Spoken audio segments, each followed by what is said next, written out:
4B বাইকটার সমস্যাটা দেখুন, তারপরে আমি বিস্তারিত আলোচনা করতেছি।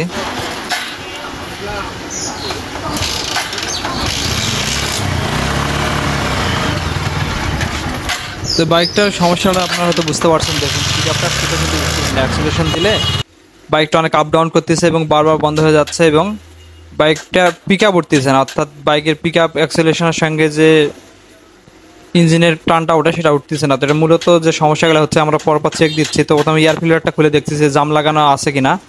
এয়ার ফিল্টার যদি জাম লাগে থাকে সেক্ষেত্রে কিন্তু বাইকের পিকআপ উঠবে না, ভারী হয়ে থাকবে। অর্থাৎ পিকআপ ঠিক মতো দিলে ইঞ্জিন রানিং হবে না, মানে আপ ডাউন করবে, বারবার বন্ধ হবে। তো দেখা যাক এয়ার ক্লিনের অবস্থাটা কেমন। তো এখানে এই বাইকটা দীর্ঘ সময় পড়ে থাকার কারণে এই সমস্যাটা আসছিল। পরে বাইকটা আমাদের গ্যারেজে গাড়িতে করে নিয়ে আসছিল। তো এখানে এয়ার ফিল্টারটা মোটামুটি ভালো আছে। এয়ার ক্লিনের বক্সে বেশি দেখতেছি, যেহেতু পড়ে থাকা বাইক ইঁদুরে কাটে এবং অনেক সমস্যা করে।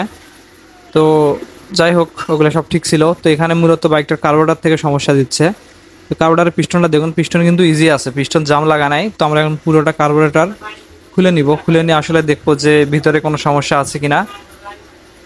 তো বাইকটাতে অকটেন ইউজ করা হয় সব সময়, দেখতে পাচ্ছেন এগুলা কিন্তু অকটেন। ময়লা কিন্তু তেমন দেখা যাচ্ছে না, কিন্তু বাইকটা দীর্ঘ সময় পড়ে থাকার কারণে সমস্যাগুলো আসছে। তো কার্বোরেটরে হালকা হালকা পিস্টনে ময়লা দেখা যাচ্ছে, তো আমরা এগুলা ক্লিন করে দিব। তো এখানে এনসি থিনার দিয়ে যদি কার্বোরেটরটা পরিষ্কার করা হয় তাহলে কিন্তু সমস্ত ময়লাগুলো উঠে যাবে, আর তাহলে আমাদের এখানে সিরিজ মারতেও আর হবে না। তো আমরা এনসি থিনার দিয়ে এগুলো পরিষ্কার করে দিব। তো এখানে ফ্লোট পিনটা খুলে বের করে নিচ্ছি, দেখতে পাচ্ছেন ফ্লোট পিনটা খোলা হয়ে গেছে।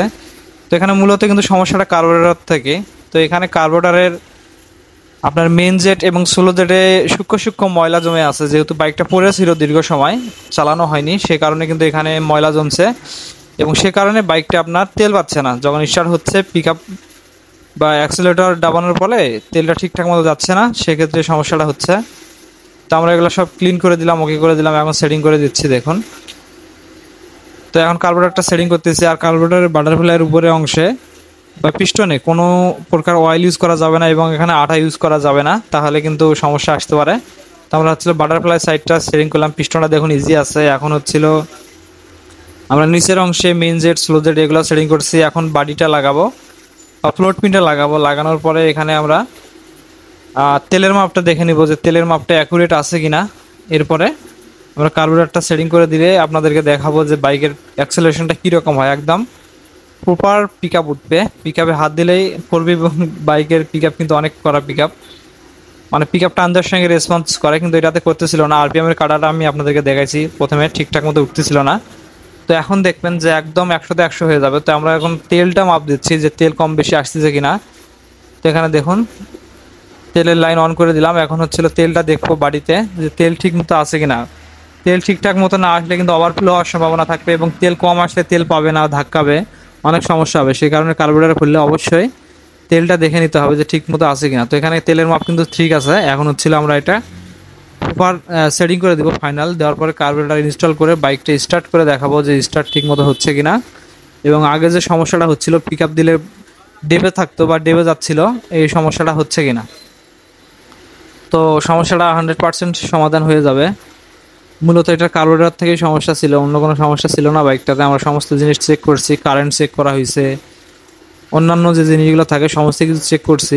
তারপরে সমস্যা কার্বোরেটর থেকে মনে হয়েছে, এই জন্য আমরা কার্বোরেটর